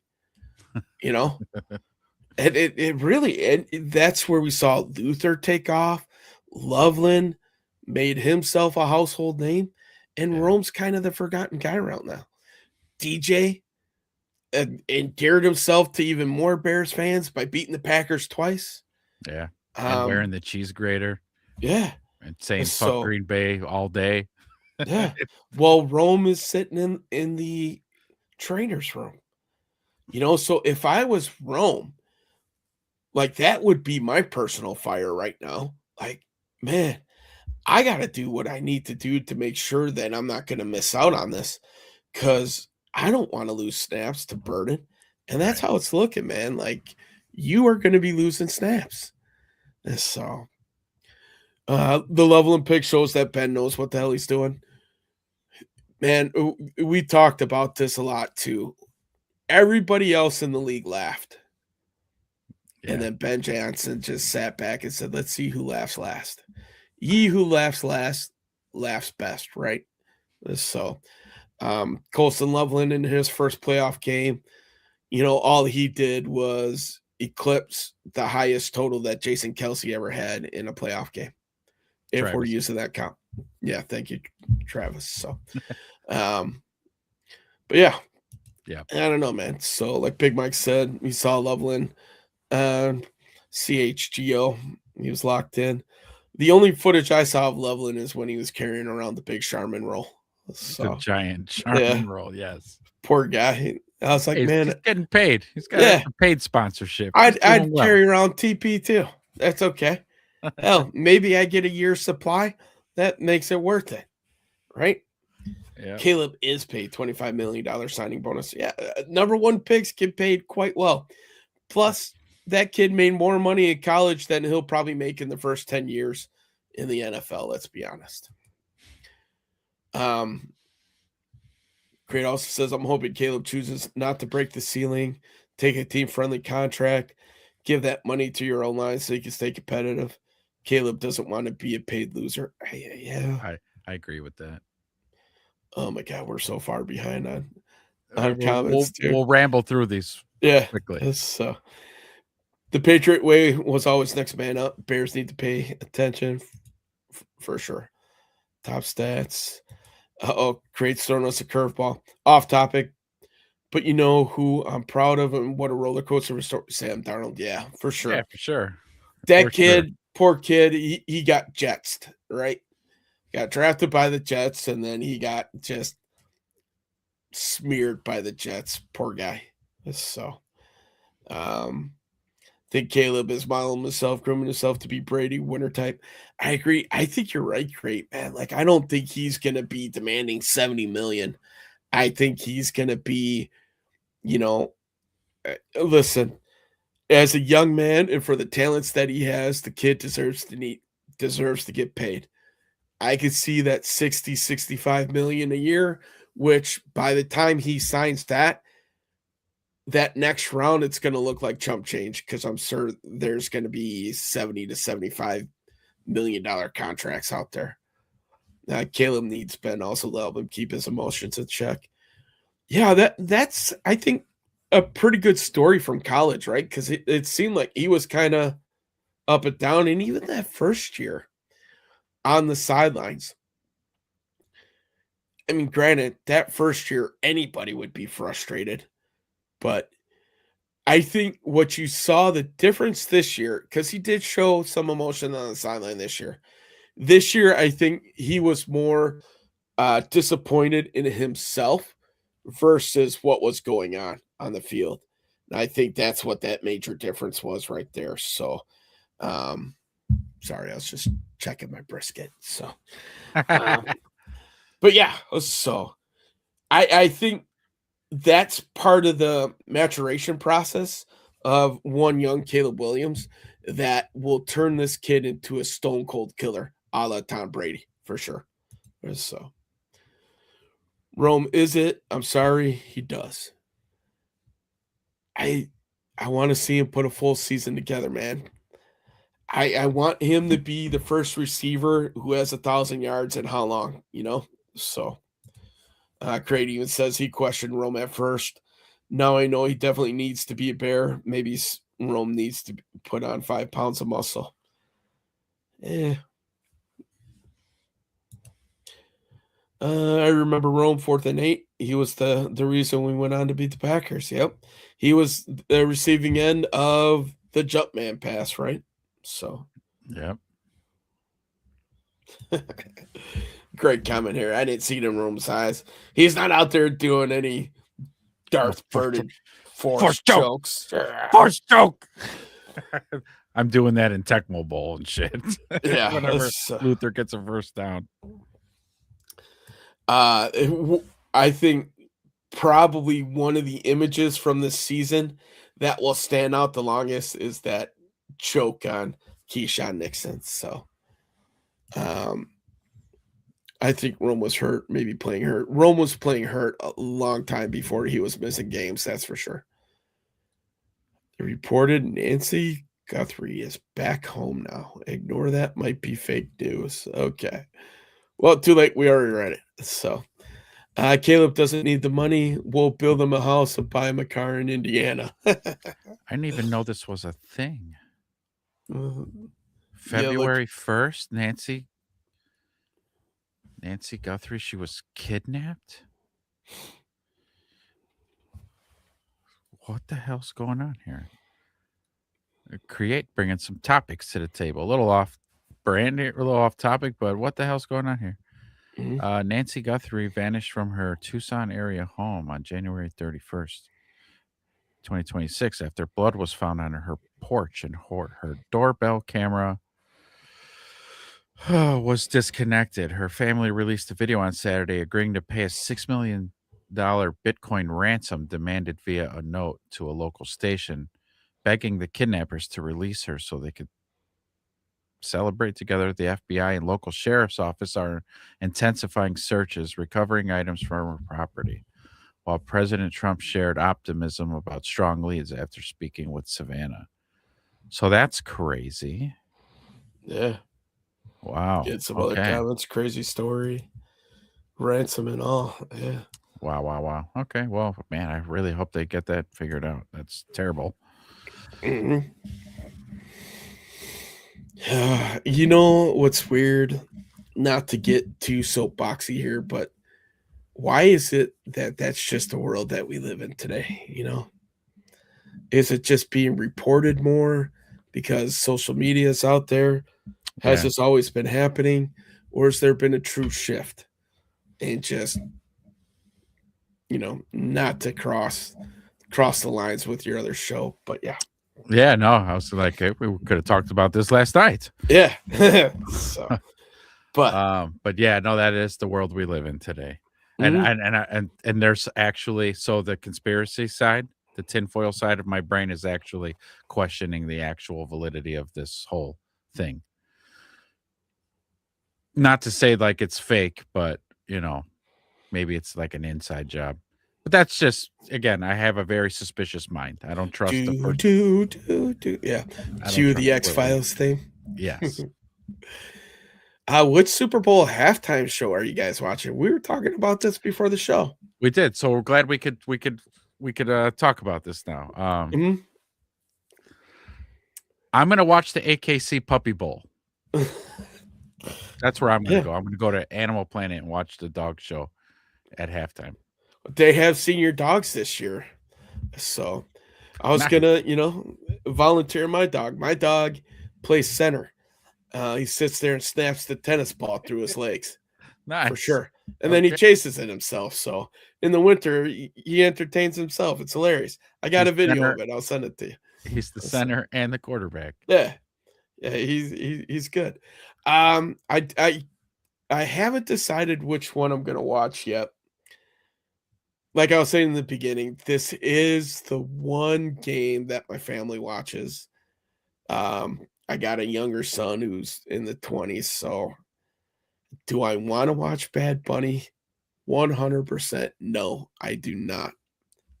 But I don't know if I could get away with getting away with turning off.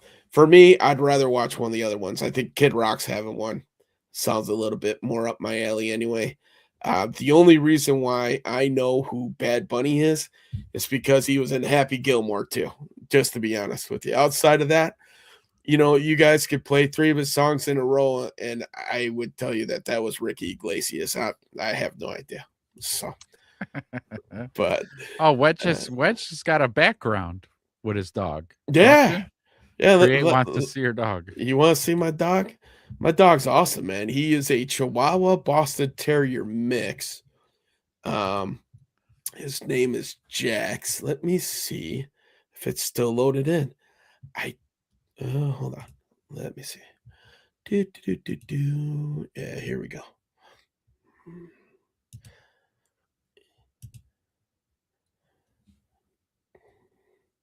Yeah, there's my dog right there. Yeah. Yeah, that's my guy in his Caleb Williams jacket and his Bears collar, sporting his new Christmas duds. So yeah, that's my dog Jax right there. Awesome. He's 17 pounds. Feisty as all get out. He's got the Chihuahua eyeballs, as you can see. He's always He's staring so at you. fucking cute. So, but yeah, that's my dog right there. He's I gotta really show my a dog. mom's boy. This not Yeah. fair. So, All right, here's my pups. so All white German Shepherd, mhm. purebred, AKC certified. 'Cause my wife works at AKC, so she gets to know all the breeders. Yeah, my dog is 100% not purebred. He is quite the mix. So, yeah, he is. He's got the Chihuahua eyeballs and head, and then the terrier body. So, and the weird thing is, like the top of his tail has zero fur. It's weird. No fur. The bottom of it has it. It's You just know, like flesh, just skin. Yeah, it's like bone and skin. So, yeah, so it's crazy. Yeah, the puppy bowl's legit for sure. You see my dog, yep. So, Big Mike says I'm gonna watch Bad Bunny because he's too lazy to reach for the remote. By then, I'm hoping I'm in a food coma. So, and then yes, I do believe Jax would be a good candidate for the next Taco Bell dog. Taco Bell, if you're listening, go to my dog's Instagram. It's Jax Pee Pee Paw. So you can find him because when he takes a piss, he's so short he pisses on his own paw. So and then he does like that 4-wheel burnout, man. Like he's a big dog in a little dog body, man. He's all about it, man. Serious, no joke. This dog is so fearless. When he went to the vet, he charged a pit bull. He got off, he jumped his collar, charged a pit bull, and the pit bull had my dog in his mouth, and my dog's still barking at him. Like, I dare you to fucking bite me. I may be in your fucking mouth, but fuck you, man. So, yeah, he's like, you're not gonna bite me. Yeah, that's how crazy my dog is. So, but man, he is the most loving, cuddly little guy that you'd ever want, man. So yeah, dogs are the best. yeah, Dogs yeah, are the little best. shits. It's great. In my backyard, my dog shits are so small. The other animals take it for their nest. It's great. I never have to pick up shit. It's awesome. That's nice. Yeah. So, Big Mike said he had 2 shepherds back in the day. Bear and Logan, awesome dogs. Yeah. I still remember Lucky. So, Yeah, so I grew up with she's kind of mean. with a couple. There was Poncho before Lucky. I remember Poncho. Poncho Yeah. was really mean. Yeah, Like- Poncho was not nice. Yeah. But I grew up with German Shepherds, and so like by the time I got to be an adult, I'm like, I want a German Shepherd. Hey, And now you have Christopher. Uh-oh. Yeah, now we got one. And Big- she turns a year in February this month. She'll be Really? 1 She's year. just a pup? Yeah. Okay. As Crit calls him, Chris Burr is back in the house. So Oh, Christopher went on a Burr. little bit of a hiatus, but he is back. You know what Christopher's going to want to talk about, and we will, is what our Super Bowl food layouts are going to be. So, Oh yeah. and then Create's got that 3 big mutts, a lab 3 poodle big mix, mutts. and a lab pit mix. Nice. Okay, lab pit mix. Those Oh. are cute. Lab pit. Mhm. I go into customers' homes that have lab pits. I'm Pits. assuming They're that's so supposed to be damn foot. cute. Food. Foot. Yeah. Food. So, Food. Food. So, now's as good a time as any. We've already been talking for an hour and a half, man. I know, man. It whizzes So- by when everybody's engaged. It's awesome. So- I love it. Big Chris was predisposed. He had a direct line to the big guy. So, That's, but he's with us now. So, that's good. That's always good. yeah. CRISPR, and then China has CRISPR. China. So yeah, let's As for get into it as as we're talking about it. So China has CRISPR. What do I check that out on? no. Sorry, the food. I kind of trailed off there. So as you guys can see, I still have plenty of time before I have to pull my brisket. It's 179 in the point and 186 in the flat. So I still got maybe hour and a half, 2 hours before I got to pull. So I'm doing brisket. It's already wrapped. I got Crate's doing a little bit of sausage and cabbage soup. Okay. I could definitely go for a little bit of that. I think the missus is making Italian penicillin soup today. So I will. Chris- I'll check that out. I'll check that out. Create. yeah, so Christopher's saying he's on his way. You still got about 2 hours. Plus, I gotta let it rest, bro. So I mean, it'll be ready about I don't know. It'll be ready for kickoff. I'll let it was. Target temp for me. I'll start checking it around 200 create to see if it's probe tender. The worst thing is the thing that fears me the most is overcooking it and it dries out.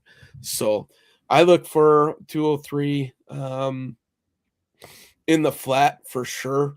The flat is my favorite part, so I don't want to overcook it so it dries out. So the lean meat, I love it, man. And then I use the point for all kinds of stuff. Yes, I'll slice a few off of the point for the food that day, but I'll use it for brisket tacos, burnt ends, the whole nine. So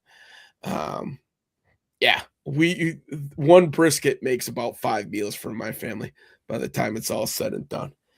But then what else we got going? Got meatballs and little smokies going now. So that will be the grazing food throughout the day. Buffalo chicken dip, that will be ready about an hour before kickoff. You got the recipe, didn't you, man? Did you? You did. I got it. You sent it to me. Yes. No. I'm hitting the grocery store. Yeah, As soon as we're signing off out of the show, I'm going right to the grocery store. Do it. So if you're like me, man, I like saltines with my buffalo chicken dip. Tostitos work perfectly fine. I'm more a saltines guy. So, what else we got going? I'll do cornbread. You got a nice spread going on, man. Yeah. I wish I could say I'm on my way.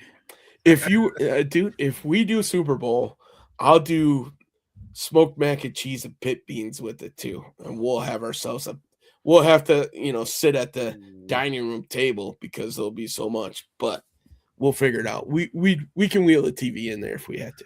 So, but and then just sit at the table, brah. So, will my sister be there? No, she won't. She is at home. So, down in Chicago. So, and Big Mike is just ordering from the bar down the street.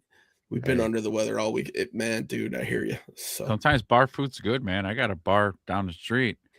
Great wings. Yeah, same. We got a bar that has really good wings as well in town. So, but yeah, a little bit too cold to throw wings on the Weber, but the set it and forget it brisket. Yeah, perfect, buddy. That'll be good to go. So perfect. All right. So we got about 20 minutes left in the show. This is where it's going to get fun because all you guys are here in the house chatting away. Wedge has got some Super Bowl prop bets. Let's do this. All right, man. So whoever wants to chime in, feel free, chime in. If you guys are bored or you like this type of thing, you can always throw a few gummy bears on this on all your major sports betting sites. But let's go, man. Me and you. Let's see. Anybody else who wants to chime in, I'll track it. We'll see. So first one in the Super Bowl prop bets. What's the coin toss going to be? Heads or tails? Ooh. I'm going to go tails. You're going to go tails. All right. I, myself, would go heads on that. Okay. So, next question. Will the national anthem be more than 119.5 seconds or less? So you take an over under on the national anthem being 119.5 seconds. For those who are bad at math, that is 1 minute, 59 seconds, 59 and a half seconds. I was going to So say if it that goes is 2 minutes, you're a winner. just Under? under 2 minutes. Yeah. Oh, wow. Now, does that start with right Yeah. there? Starts Yeah. there. Okay. Not the old, thing Who's going into it. we need some more info. Who's singing the national anthem? Who is singing the national anthem, you ask? It matters. It matters. Okay. Well, to answer your question, the singer-songwriter and producer Charlie Puth is performing the Star Spangled Banner at the Super Bowl. So it's a man Yes. under 2 minutes. Going under. Okay. Yeah, I'm going to take the under. If it was a woman, and depending on, because sometimes they like to go, they flutter their notes. Whoa, whoa, Yeah. whoa, whoa. And the and it's like, all right, you're adding all this extra time to this. But a man, he's just gonna bang it out. Okay. He's just gonna get right in there. Christopher, you missed this part of the show, man. So what was that for? Halftime rated show, maybe. Okay, so you're going under. I am going over because it always seems to hit the over. Well, Big Mike Chris's, is going under. Yeah, Mike's going under. But to Chris's point right there, I said it off the air before the show, but how loud are the boos going to be at the half show? Big Mike is taking heads as well. And under on that. Okay. So, next question. Who's going to have more turnovers, Seattle or New England? Ooh. Who's going to have more turnovers? That? Like takeaways, or who's going to turn the ball Who's over? going to turn it over the most? Oh, the Patriots. Yeah. Patriots are going to give up the ball, meaning Seattle's going to be taking the ball away from them more than the other. Yes. I agree with you. Boo. Yeah, it's Christopher's already warming up. So yeah, he's warming up the boo pipes. Like I said, I'm gonna go watch the Puppy Bowl. Yeah. Go root for those senior dogs. I want to see him just mollywop the puppies, quite honest. So Christopher, you got to give me your over under for the national anthem at 119.5 seconds.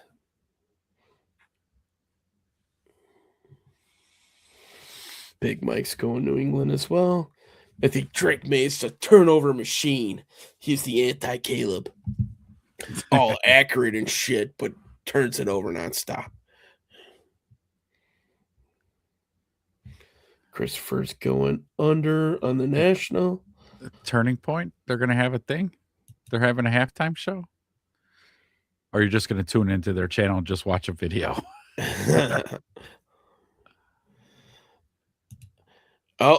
Amanda Moore says that and of course she would know this one, is that the seniors will have their own. Okay. I really wanted to see some senior dogs just, like beat I up said, the just puppies. mollywop the puppies. But so okay, yeah, I was right. Kid Rock is running that one. So so he says yes, Kid Rock is running it. So okay. So turnovers, Christopher, who you got? And by the way, Christopher, who's your team this week? I forgot. I can't keep them straight. Is it Seattle? Seattle your team? Or is it the Patriots? Because, your team, the Dallas Cowboys and the Rams are already out. Who else was his team this year? There's so many, I can't remember. The Raiders. Was the Raiders his team? Okay. I thought. It was, every week it was different. Okay. And Amanda Moore first time commenting when we start talking about puppies. It must have been like radar, like ding, We're puppies, talking dogs. about puppies. Yeah, so New England is his team. Should have known. So Since I was 2. Uh, okay, good. I think Tom Yes. Brady was still quarterback back then. Was that maybe the year that they got just destroyed by 185 Bears? It could be. Yep. I'm pulling for the Pats. Big FU to the Hall of Fame. Yeah, the whole Bill Belichick thing, I'm assuming that's what Big Mike is alluding to. So, but listen, guys, we're getting off topic, man. Prop bets, man. That's where we're at. That's where we're Prop at. bets. Prop bets. But I agree with you, man. We'll see. The only reason I don't want New England to win is because I want Caleb Williams to be the first QB in that class to win a Super Bowl, selfishly. So here's a good one. What color Gatorade is going to be poured on the head coach? So this one's open for interpretation. And by the color, you're probably going to tip who you're pulling for. Have to go with my OU boy Stevenson.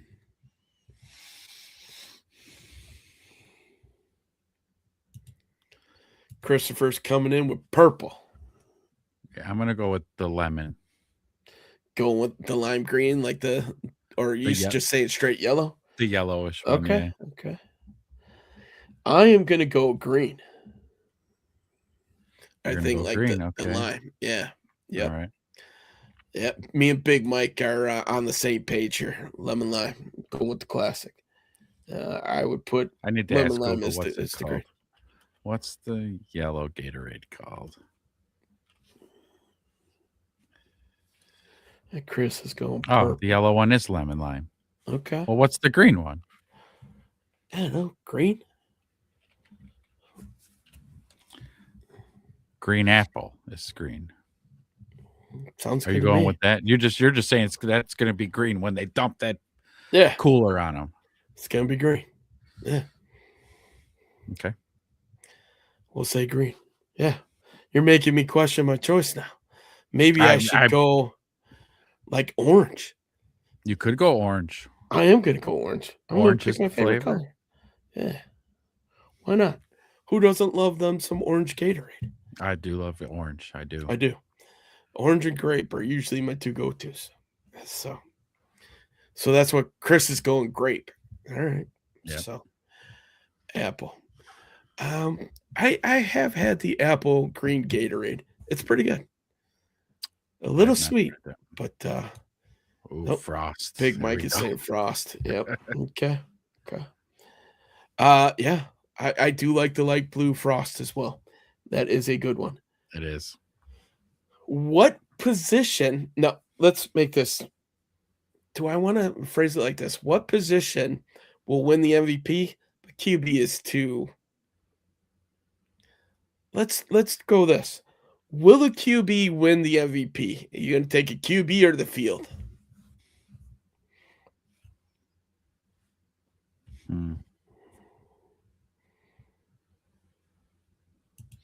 So wow, Michael and I that's the first thing I thought was like, I don't know if Jackson Smith and Jigba goes off, he could win it.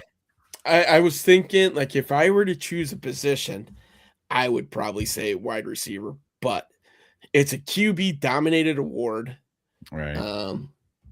So Chris is going with the field. And if the Patriots win, then most likely that kid had a great game. Yeah. Which means the quarterback would win that if that's the case. So Big Mike's going with the field. He's saying wide receiver as well. Even the Sam Darnold thing though too. What a storyline. He gets let go. He leaves Minnesota. Signs with I'm gonna go quarterbacks winning I'm You with going quarter. QB? Yeah. Okay. Ooh, what do I want to do? Totally a QB driven award. It just, man. The refs. Whoa, Big Mike has a thing against gingers. Oh It's no. not allowed. Listen, bro, you're talking to a ginger, bro. Okay, but I can see that, right? Because you can't have those bright lights on him so much because then he'll look extra pasty and you'll see all of his skin deficiencies. I wonder how many gingers have won the Super Bowl MVP. Boomer Esiason? Did he ever? No, they never won, did they? No. I'm gonna go QB as well. So all right, so let's last one here that we'll do. We'll keep it short and sweet. Chris, I think I need your who's gonna have more turnovers, Seattle or New England? And then the final one is, are the total points score, is it going to be an odd total or even total?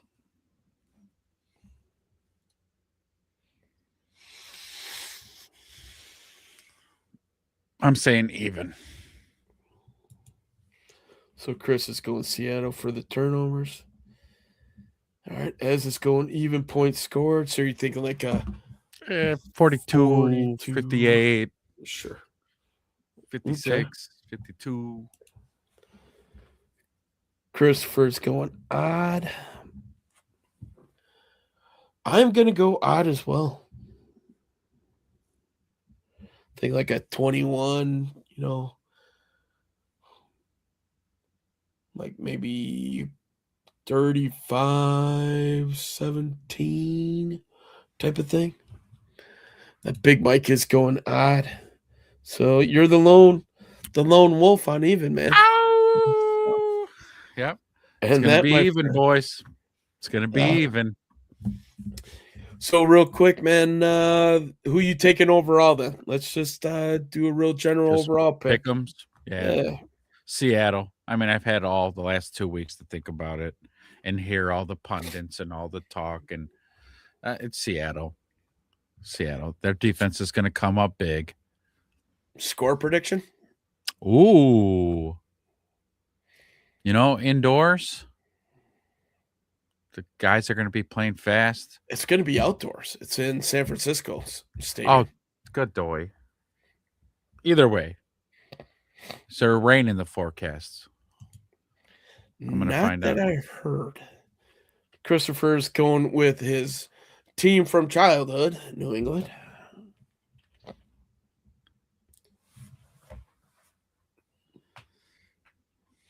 I'm taking Seattle as well.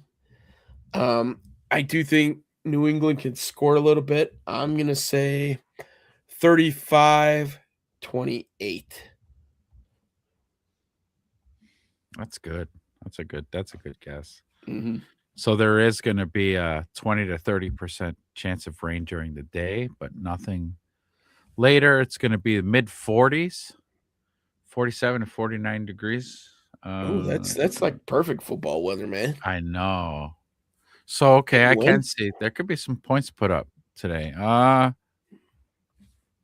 Big Mike's going New England 23-21. They keep it close. Christopher says they're going to channel their inner Mike Vrabel and shut them out 31-0. Fucking goose egg. Goose egg. Wow. You picked really close to what I would. I'm going to say 31-24 Seattle. 31-24. Okay. Sounds good. Even though your score is an odd score for total points and goes against your previous one. But you got to hedge yourself. 31-25. 31-25. 31-25. Okay. There we go. Now you don't contradict yourself. There we go. Well, we're split, man. You and I are taking Seattle. The guest pickers are all on the New England train. Yeah. I said tails. You said heads. Yeah, I said yellow. You said orange. orange. Hmm. Hey, how can you pass up even the chance of citrus cooler? I mean, that qualifies as orange in my book. Well, what? Yeah, Eh.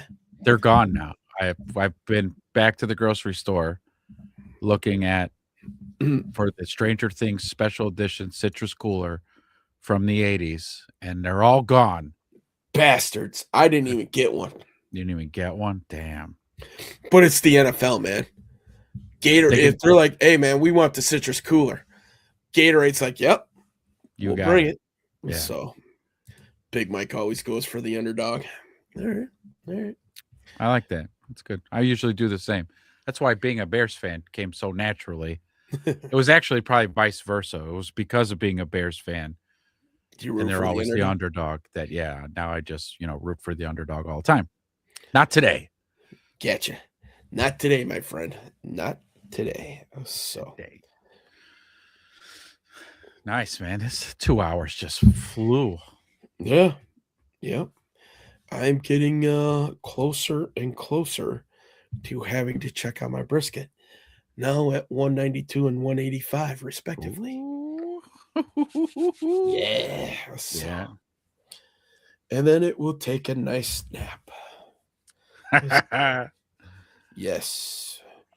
Yep. Ooh, I have a rest blanket that I got for Christmas too. I should probably use that and impress the missus. Like, see, I used it. See? Yeah. Absolutely. You know what? This is 2 days in a row my co-hosts are wearing flannels. Did you do that on purpose today? Yeah, No? I had this. I don't know, man. This is like the first flannel I've owned in a long time. And it's good colors. It's blue and orange. I'm like, all right. Okay. So you didn't see Loud Horsing Off last night? I did not, man. I was Okay. too busy prepping everything. Because So, John wore a flannel too with a white undershirt because he wanted to look like Zachariah Sitchin from the week before when we were watching his video. And then okay. I just noticed right now, I go, wait, son of a bitch, Wedge is wearing a flannel too. Yeah. Yeah. And I think I busted it out last week. It's comfy, man. It's a little, we sleep like polar bears, man. Like the house is 50 when I wake up. So Nice. the heat's been going for a little bit. So I'm not going to lie. I'm a little warm, but yeah. And it does match your hat like perfectly. Yeah. So yeah. Yeah, no. Makes me, I don't know, I feel kind of nerdy in it, but hopefully I sounded smarter. Probably not, but Chris wants to know if he can come over and snuggle with your blanket. I want to say, yeah, man. This is the extra big dog size. I got plenty of room. Come on, man. It's all good. So, it's just in a strong wind. I catch a lot of wind and I start blowing away. That's all. So, all right, ladies and gentlemen, and yes, we did have a lady join us today. Yeah. So, what do you say, man? That's it. Super sign off. Bowl edition. It was fun. Let's see how it goes today. Enjoy your day. Hopefully, you guys don't do anything too strenuous. Make that dent a little bit deeper in the couch today, and away we go. Yeah.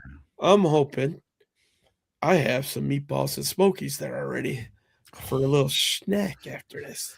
That's it. I'm off to the store myself to go make that happen. All right. Yeah, buddy. Everybody, have a good time tonight. We'll see you Wednesday. Until then, Bear down. bear down. Peace. See you, Big Mike. Thanks, Chris.